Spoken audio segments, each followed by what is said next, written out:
The President's summit with President Putin yesterday, does that cast a shadow over what you're trying to do? No, it does not. I mean, look, I think this is a successful president who's trying to make the world safer. Look, I can't speak about what the president is. I'm not in the White House, and I'm not privy to all that information. But I think what the president's doing is, as he continues to make this world safer, it'll be great for 2020. But you have leaders in your own party saying this is treasonous, this is disgraceful. No, we have rhinos within the party who say that. I believe that you'll see, and you'll long-term see, just like the president has done time after time after time, showing that he's right, and he's making the world safer and making this economy better, and I believe in him. The president is taking Vladimir Putin at his word that Russia did not meddle in the U.S. election. He seems to believe the president of Russia over the U.S. intelligence community. You would have to ask him what he believes or he doesn't believe. What do you believe? I'm not going to get into what I believe. That's not what's important for me. My job is to support the president, and you would have to go ask him on that one. So, as you work towards re-election, you're already working on this. You're meeting with the president, what, a couple times a week? Yeah, I meet with him, call him. How do you handle the special investigation as you approach? There's a legal team that sits and works on all that. You know, that's not my goal. I think right now, if you see it, that most of America, and I think the data shows that this doesn't resonate with Americans. Very few people are connected with it. It has had no effect on the polling numbers, and the support of Donald Trump and President Trump has nothing but increased since this investigation.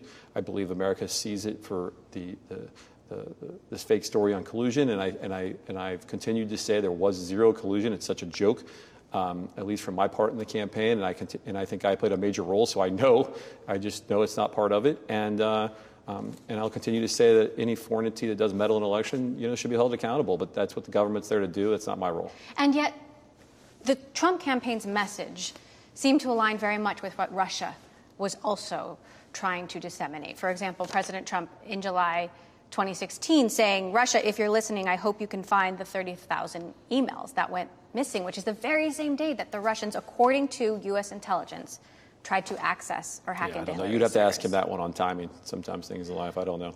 Did you see any evidence when you were doing what you were doing? No, I didn't see anything. Anything that that seems suspect? No, look, I don't have complete access to everything that's happening in the country. That's why we do have intelligence. I have not access to any of that stuff.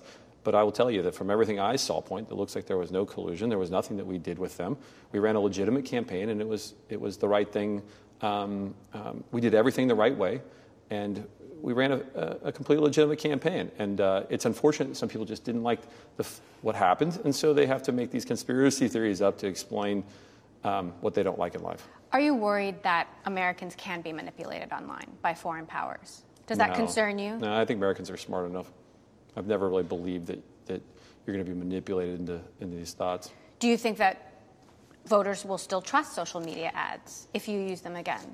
I'm not one to speak on what voters can and will trust. I mean, it's a big question. I continue to think that using social media and using advertising for all businesses and all political campaigns will still be an important way to get people to show up to vote for Trump in 2020.